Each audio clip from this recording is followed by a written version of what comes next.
that was an incredibly impressive performance from Cole Palmer. He's just coming on leaps and bounds at the moment. I remember him coming into the Manchester City team and not really thinking too much of him at the time. Obviously, not being a fan of the club in any way, shape, or form. You've not watched them really at academy level, you've not seen them progress or seen signs of their potential. So you only really see what you get once they come into the first team. And nothing massively stood out to me other than the fact that, like all players who come from the City academy, they seem to be very technically proficient and very comfortable on the ball. I read things more recently that, there was the possibility of him, City maybe thought he wasn't going to necessarily make it. Then obviously he's had a growth spurt, which has really sort of catapulted him um, into a position where he's got the more physical capability to handle himself at this level now. And even though maybe as he gets older he will bulk up more, he's still quite a lanky, gangly sort of character. He's just fantastic on the ball, and he just seems to have this instinctiveness that Wayne Rooney used to have, whereby it just flows and it feels like everything he touches is turning to gold. And I do see on the ball, they're very different players off the ball, but on the ball I do see some similarities with Wayne Rooney, especially when it comes to finishing and the instinctiveness in the way he plays. There's a little bit of magic about him, and you never know. It might be that, like a lot happens to a lot of young players, once he gets a couple of seasons under his belt, that you can maybe get into your own head a bit too much and start to think about things a little bit too much. Whereas when you're younger and you're just going out and playing and not really thinking about it, things seem to be a lot more effortless. But all signs indicate that he's going to continue on this trajectory to becoming an absolutely elite player. And for me, the pick of his 4 goals, I mean, four goals in the first half, the pick of his 4 goals for me was that free kick, obviously. An absolutely stunning free kick. I don't think you see enough free kick goals these days in the Premier League. So it was nice to see that in some ways, and I'd love to see a lot more of them too. But yeah, he's on course to score a lot of goals this season potentially, and I think there's no signs of him slowing down anytime soon. Players hit patches of bad form, but he's in a really good place right now. Arsenal, it was.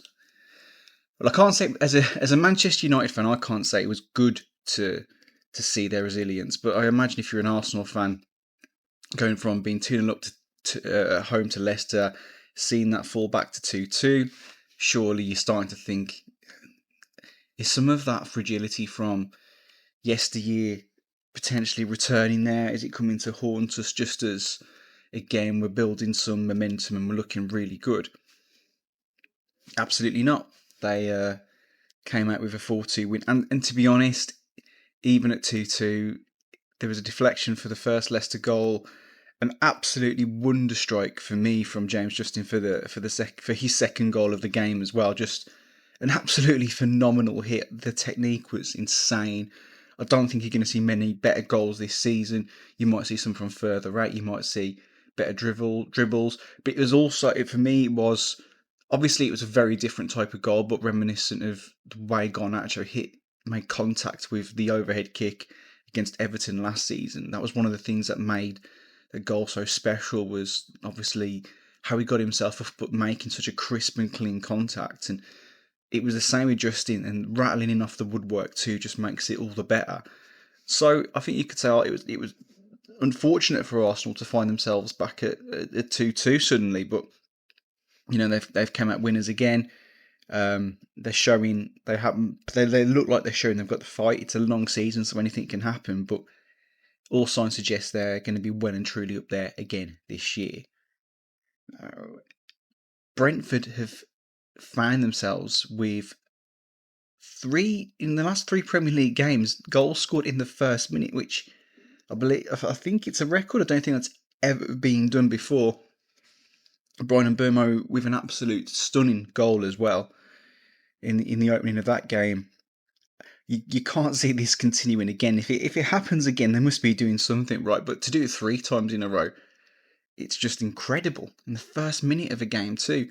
They must be feeling it going into to their next game as well. But yeah, it was probably a decent result for both teams in some ways, especially from an outside perspective. I think if you are a fan of either club, you'll probably look at that as 2 points drop. But Brentford are an incredibly hard team to predict from week to week how they're going to perform against anyone. You know, you could see him putting in an absolutely top class performance against a really good side in the league, and then one of the lesser lights. You still wouldn't be surprised if they managed to find a way to lose that game too. But they've got some excellent, really sort of steady players, and someone like Mboimo brings a little bit of magic, and when he has been injured in the past, that's impacted them. So he can always produce moments like he did in the first minute of that game. And for West Ham, maybe it's something to help build on an away point, considering the start they've had to the season and not been in the best of form. It won't do too much to sort of, I don't think, raise a smile around the West Ham fans, but maybe it's a little bit of a platform for them to start to try and build on. Big win for Everton, absolutely, possibly just, a real turning point for their season. It kind of felt like they couldn't do right for doing wrong, getting themselves into good positions in games and throwing that away. And you're thinking, how long will this go on for? Crystal Palace not having a great start to the season themselves, and if you lose that one, then and if you're showing Dyche, you're under real pressure. But they didn't. Everton managed to turn that game around. They're showing a lot of resilience there to have come from a goal down in the position that they're currently in to get the win. And again, as we were saying with West Ham, and the point they got, these 3 points for Everton at home too, will give them something to build on, particularly at home, knowing that this is going to be their last season at Goodison Park. Perhaps now they can look ahead to having some brighter home games at least. And you could argue that, as it is often with teams who are down the bottom end of the table and fighting, as Everton have been in a lot of the previous seasons, probably wouldn't have been so touch and go last year if it wasn't for the points deduction that they'd accrued as well. And maybe they can start to build some form now to give themselves a sort of record which is more aligned with last season than the seasons before that. In terms of Manchester City dropping points, I don't think at this point you can read too much into that. It's, from my perspective, obviously, I like to see that happening. I always enjoy seeing Manchester City, Liverpool, Arsenal, etc. dropping points. Not that it really matters at this point in time to a Manchester United fan, because we've become so out of touch with the teams above us. But I wouldn't read too much into that. An away draw in Newcastle, they've obviously just lost Rodri as well. So maybe that is that going to be a bit more of a problem in the future? It's far too early to say. Now, they've got such quality on the bench. They've got a really strong squad.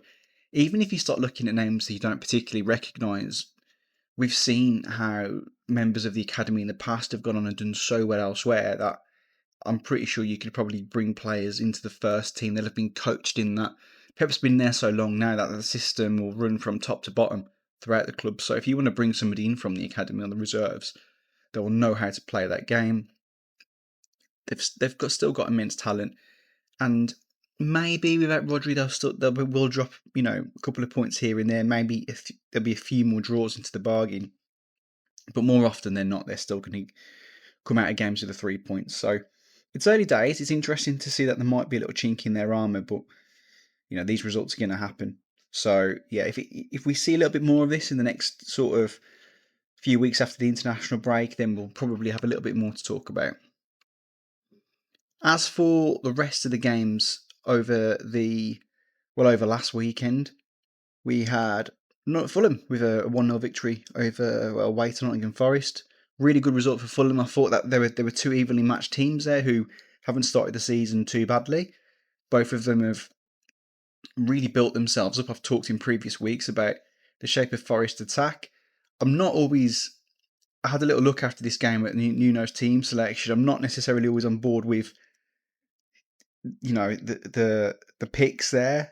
Having a look at that, it feels a bit weird to me. The things that I've praised Forest for in the past are sometimes, I feel, negated by leaving some of them more interesting players on the bench. But having said that, they've done an excellent job this year so far. So what do I know?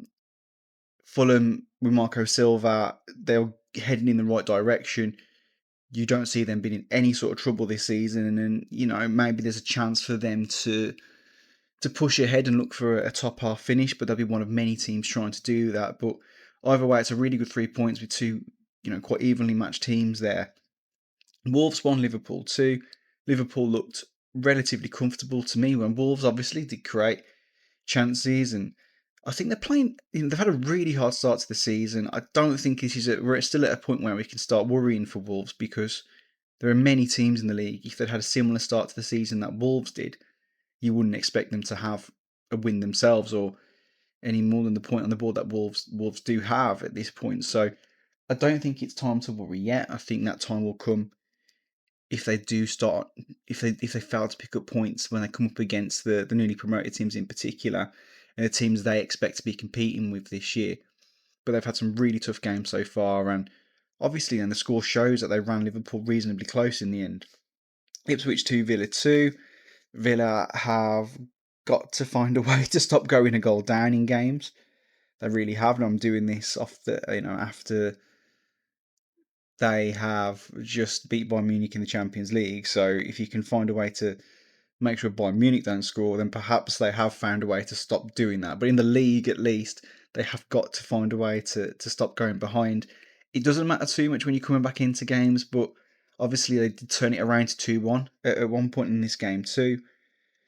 For Ipswich, really good point against obviously a very, very quality team, and they're looking promising. They've got some decent players really at the moment. They've assembled a squad in like a Premier League worthy squad, and I say that in terms of looking at the sort of bottom five of the league. I think they're giving themselves a fighting chance at looking at 16th, 17th. Obviously, all teams have got aspirations to finish higher than that, but for Ipswich, if you can just, for all the promoted teams, if you can just stay up the first season one way or the other, that's the most important thing. And yeah, they're looking good at the moment. They may have found themselves a striker who, again, another one off the City conveyor belt, finds himself enjoying life in the Premier League in Liam Delap. So it'd be interesting to see if he can. He's got a few goals now this season. Great to get a brace there.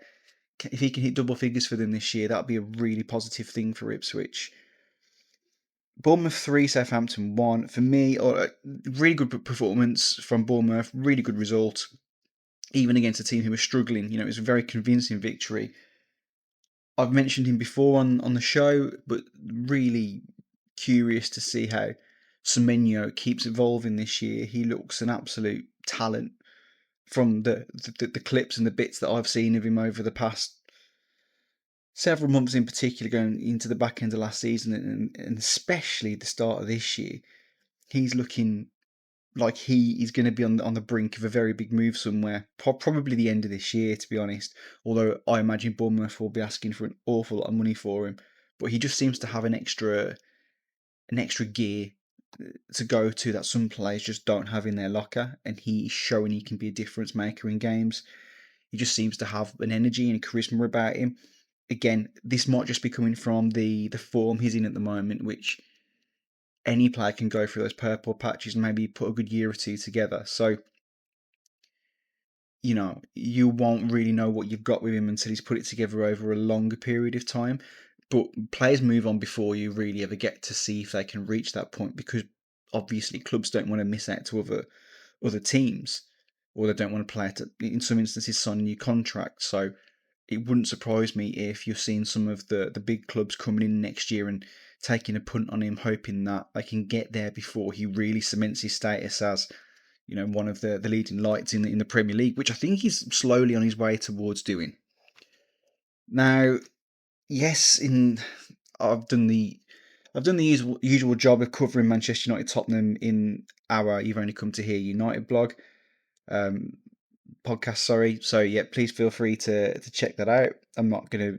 I should be promoting this, but I'm not gonna encourage Manchester United fans to relive that again, as I'm sure that you've been doing all week, and it's hard to escape the the sort of fallout from that game, unless you, I guess, hide in some sort of underground bunker somewhere and cut yourself off from the rest of the world. Everyone wants to remind us just how bad a day it was. But also, I think there is a lot of curiosity from fans. I'm not including myself from this in terms of the content I've put out too, as to what will happen next with Eric Ten Hag. I think that's what comes off the back of this. I think, though, obviously, a lot of what I put out on the on the channel in relation to Manchester United is obviously very focused on United. So just a quick word on Tottenham as well. I thought they were excellent.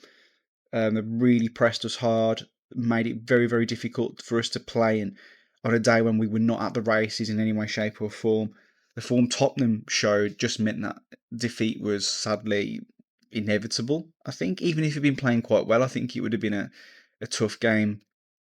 A game United fans will feel we should have won, but Tottenham were a real handful, and there were some really promising performances there. I really like their back line at the moment. I think that's looking like a really good defence, and they've got a properly stand-up player, Mickey van der Ven. For all the stick that we deservedly got for letting him run through us, there aren't many players, centre-backs, who would even enter their head to do that type of thing. Maybe I think back to like Rio Ferdinand way back when he first came to United and he liked to venture out from the back. But again, not even at the speed that and with the power that Van der Ven's able to do it through. So he's an absolute star, and alongside Christian Romero at the back too, you've got two real, contradictory but complementing styles there, and they have all the makings of a great back two. And with the chances Tottenham give away, you need to be good at the back, because Tottenham aren't going to be a team with the lowest amount of goals conceded in a season. They will give you chances, they will concede goals, but you want to keep that to a minimum, and they've got a good defence there helping them to hopefully allow them to do that over the course of the season.